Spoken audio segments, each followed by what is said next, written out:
Welcome to my YouTube channel Crisponomics, and we have already studied class 7 chapter 1, that was nutrients and plants. Now हम पढ़ेंगे what is nutrient is an animal. हमने autotrophic और ये सब पढ़ लिया कि प्लांट अपना खाना कैसे बनाते हैं, क्या कंज्यूम करते हैं, इनपुट्स क्या होते हैं, आउटपुट क्या होते हैं. Now let us move to the second chapter जहाँ हम पढ़ने वाले हैं कि एनिमल्स अपने न्यूट्रिएंट्स कैसे लेते हैं.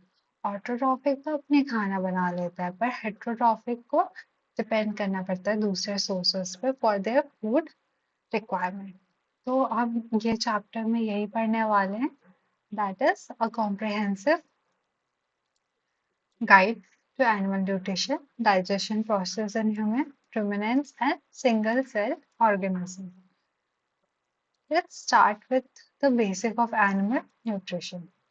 हम प्लांट को न्यूट्रिशन क्यों चाहिए? न्यूट्रिशन हम समझ गए, पिछले ही चैप्टर में हमने पढ़ा था न्यूट्रिशन इज समथिंग, कुछ भी मैटर जो हम इनटेक करते हैं जिससे हमारे बॉडी को फ्यूल मिलता है, एनर्जी मिलता है, या कुछ भी जो अपना डिफरेंट टास्क वो परफॉर्म करती है उसके लिए उनको एक एनर्जी सोर्स मिलता है, दैट इज न्यूट्रिशन. अब एनिमल के न्यूट्रिशन की बात करें तो why does animal need food? Animal को खाने की जरूरत क्यों है? Animals require food intake for three essential life functions. तीन चीजें जिसकी वजह से एनिमल को फूड एक उनकी लाइफ का एक बहुत इंपॉर्टेंट पार्ट या नेसेसरी पार्ट है. Continuous energy production, growth and repair of body tissue. हमने क्लास 6 में भी ये चैप्टर पढ़ रखा है कि फूड क्यों रिक्वायरमेंट है. यहाँ पे भी वही पॉइंट्स मैं देना चाहूंगी कि तीन चीज में सबसे पहला कि हमें एनर्जी चाहिए. हमें दिन भर कुछ भी काम करने या कैलोरीज बोलो या हमें एनर्जी चाहिए रहती है. हमारे बॉडी को एनर्जी एक एक होता है ना, बैटरी, फोन की बैटरी नहीं होती 100%, वैसे ही हमारी एनर्जी भी होती है कि हमें हर रोज जैसे फ़ोन को बैटरी चाहिए रहती है वर्क करने के लिए, वैसे ही हमें भी चार्ज होना रहता है कि हम भी वर्क कर सकें. वो हमें फूड देता है. हमारा जो ग्रोथ होता है, जो भी ग्रोथ की रिक्वायरमेंट होती है, जो भी फंडामेंटली बोलो, फिजिकली ग्रो, सब चीज़ें ना फूड की न्यूट्रिशन बहुत उस पे एक मेजर रोल प्ले कर रहे होते हैं उसके डिटर्मिनेंट में. फिर हमारा जो डैमेज बॉडी टिश्यूज वगैरह है उसमें भी हमें फूड की रिक्वायरमेंट होती है. अगर हम बात करें कि फूड के कंपोनेंट्स क्या क्या है, तो nutrient containing foods include carbohydrate, fat, protein, vitamins, minerals, phosphate need for systemic function. ठीक है, carbohydrate, fat, protein, vitamin and mineral, ये पांच है. और ये राफेज नीड्स भी हमें चाहिए रहता है. ये फूड के कंपोनेंट्स है, मतलब क्या चीज न्यूट्रिएंट में हम इंटेक करते हैं, ये सारा पर्टिकुलर चीज इंटेक करते हैं. एंड प्लीज कमेंट बॉक्स में बताइएगा रोगेज मतलब क्या है. क्लास 6 के एनसीईआरटी बुक में इसके बारे में मैंने आपको बताया था. एंड आई होप कि इस सेमेस्टर भी, इस सेशन भी आपको याद होगा रोगेज का मतलब क्या होता है. Please do comment in the chat box. What is the concept of digestion? Digestion से हम क्या मीन करते हैं या डाइजेशन क्या होता है एग्जैक्टली? तो digestion is nothing but a carbohydrates and complex जो कंपोनेंट होता है ना, जो भी हम कंज्यूम करें उसमें जो भी कार्बोहाइड्रेट और कंपोनेंट्स होते हैं उसको हम डायरेक्टली यूटिलाइज नहीं कर सकते. ये नहीं कि खाना खा लिया, ऐसे ही खा लिया और डायरेक्ट हमारे बॉडी को लग गया, नहीं. उसका एक सर्टेन प्रोसेस होता है. तो उसमें जो डाइजेशन होता है ना वो इसको ब्रेक करता है. कॉम्प्लेक्स इनसॉल्युबल सब्सटेंस को पहले वो वाटर सॉल्युबल फॉर्म में लाता है एंड देन उसको फिर अब्सॉर्ब करता है. Modes of feeding across species. Her species अलग अलग तरीके से फीड करती है. यहाँ पे कुछ एग्जाम्पल्स है जैसे कि एंट च्यू करते हैं, break solid food particles into small pieces. हम ह्यूमंस भी हम कुछ खाते हैं तो हम पहले तो च्यू करते हैं ना, उसको छोटे छोटे फॉर्म पे लाते हैं. सिंपली एंट भी वही करते हैं. हमिंग बर्ड की बात करें तो दे यूज सकिंग, तो सक करते हैं. Extract liquid nectar directly from flower blossoms.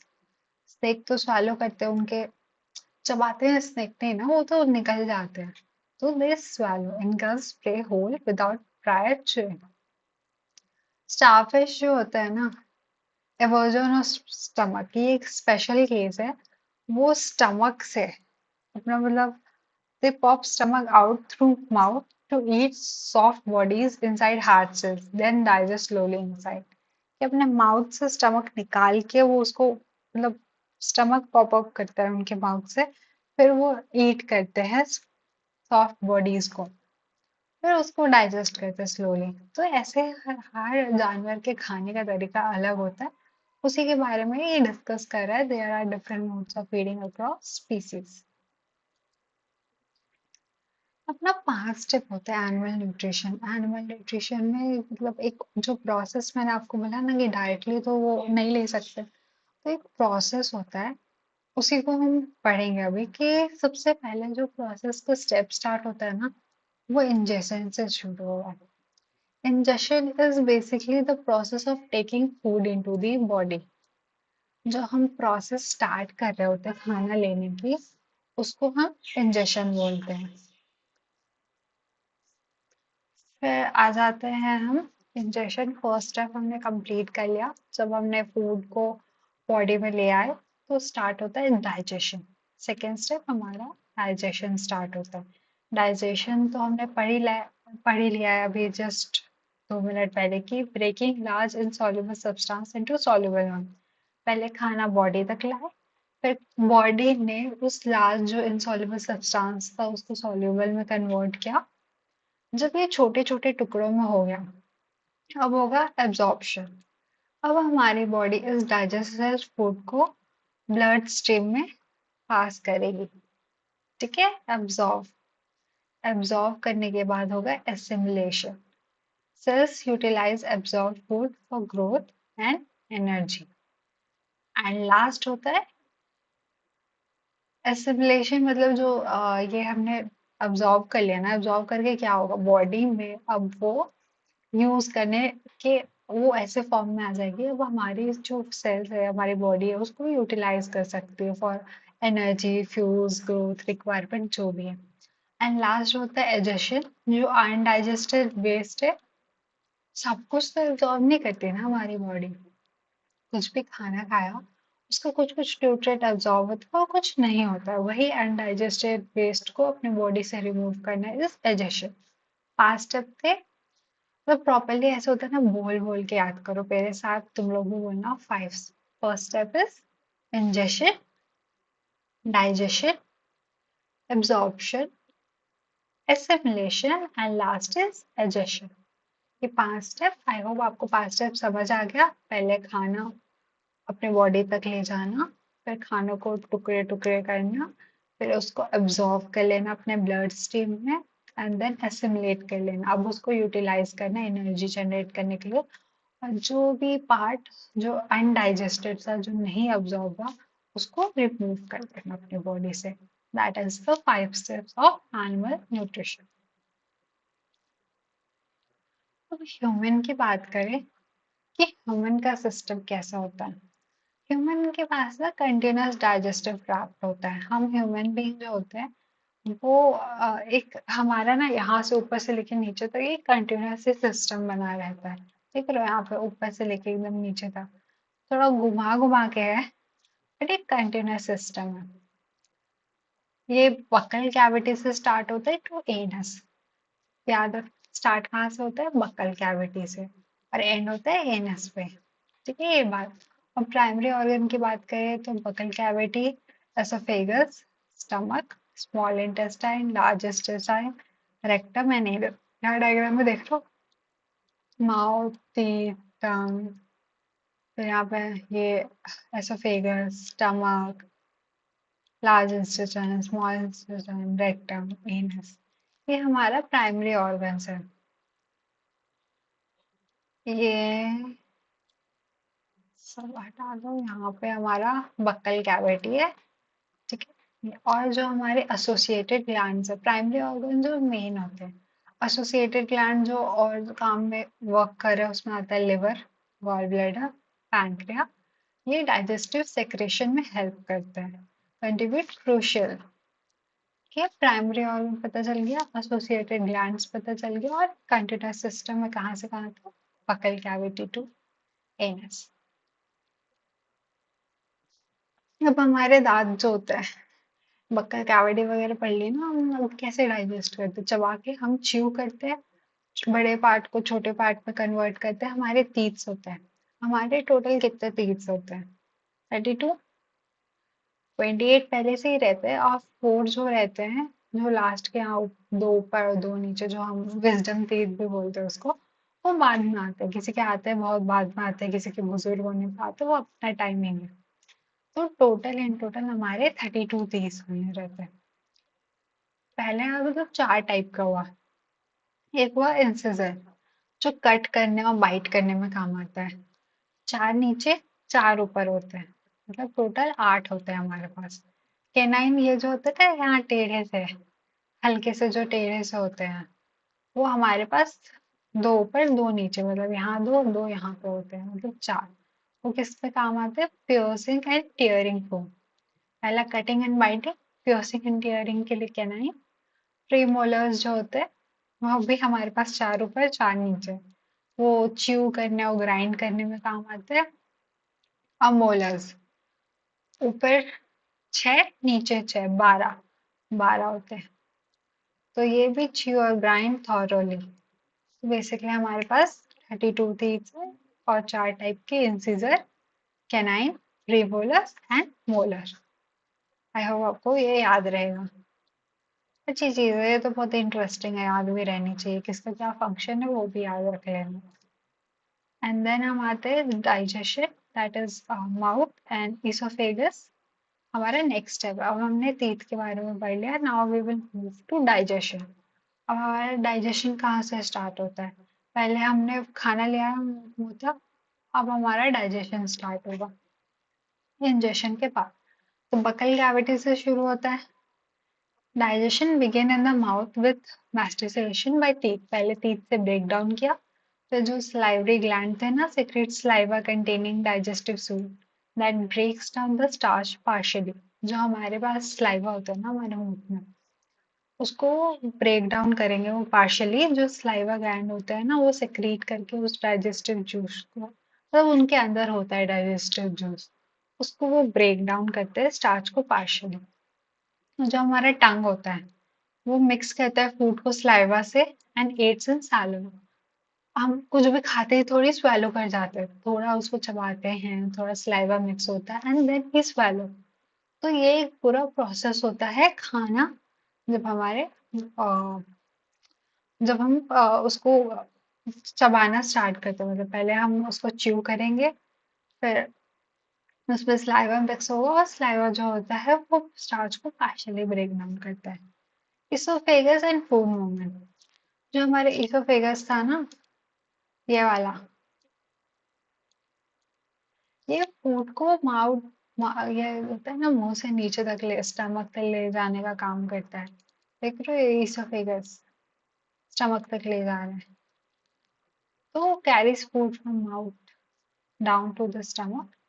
Food moved by peristalsis, that is wave-like muscular contraction of the pipe for contraction, expansion, ये सब करके जो होता है ना फूड, वैसे वो जा रहा होता है। During vomiting, food moves in reverse via anti-peristal। खाते तो नीचे जाते, कभी कभी नहीं होती उल्टी आती है, तो ये वो जो होता है ना, रिवर्स एंटी पेरिस्टल हो जाता है, कि वो नीचे से ऊपर आ जाता है। दैट्स वॉमिट के दौरान थोड़ा रिवर्स पेरिस्टालसिस काम करता है। अब डाइजेशन, स्टमक एंड इंटेस्टाइन हमने दो पढ़ लिया। हमने क्या क्या पढ़ लिया? बकल कैविटी वाले हैं, oesophagus. Stomach secretion, mucus protects the inner stomach. हमारे स्टमक में ना म्यूकस होता है, वो प्रोटेक्ट करता है हमारा इनर लाइन, स्टमक लाइनिंग को। और उसी पे हाइड्रोक्लोरिक एसिड, हमारे स्टमक में एसिड होता है, ये सब तो आपने सुन रखा होगा, सब लोग ने, मतलब मोस्टली हर किसी को पता होता है हमारे स्टमक में एसिड है, और वही है हाइड्रोक्लोरिक एसिड। जो ये होता है ना, that kills bacteria and makes medium acid for protein breakdown.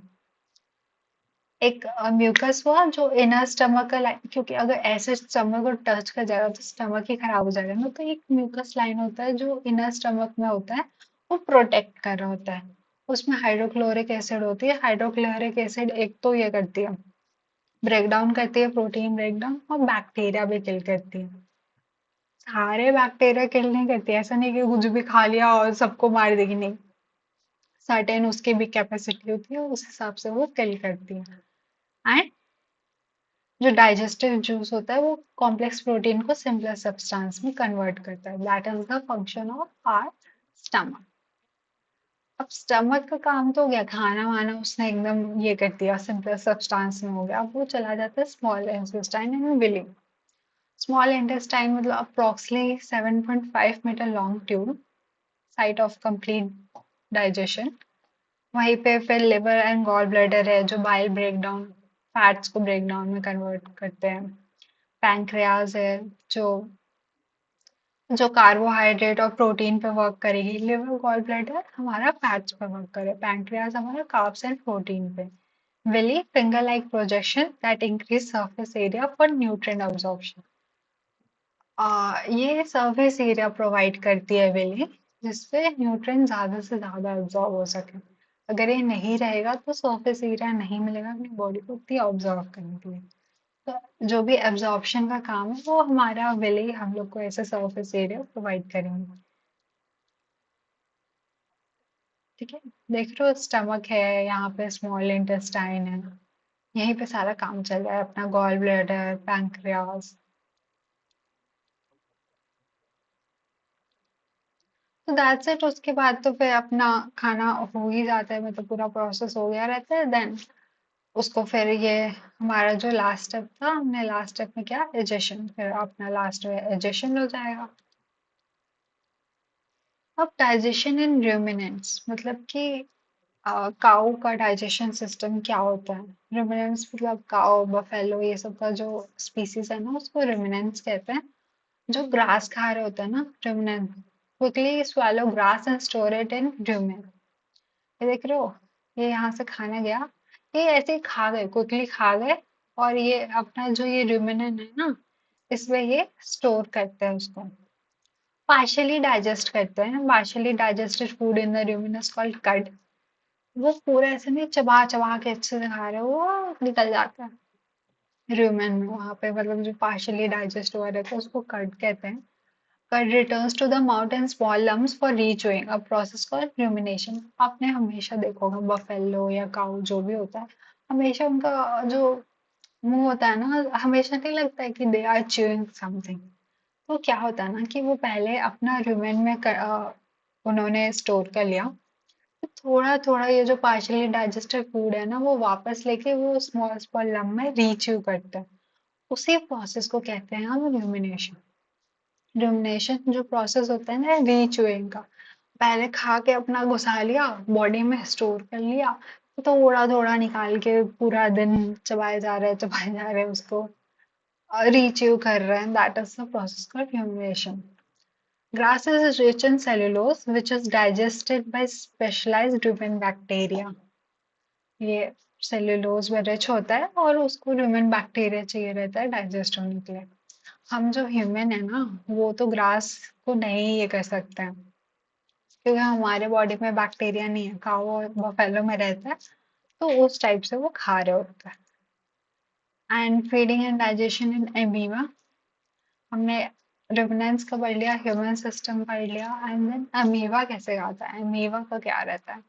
Amoeba जो होता है ना, अमीबा आपने ऐसे देखा होगा, ऐसे शेप में होता है अमीबा, छोटा छोटा एक सिंगल सेल माइक्रोस्कोप स्कोपिक ऑर्गेनिज्म होता है, वाटर में रहता है, दिख नहीं रहा, उसको माइक्रोस्कोप से देखो ना तो एक आपको अमीबा दिखेगा, सिंगल सेल माइक्रोस्कोपिक ऑर्गेनिज्म रहता है।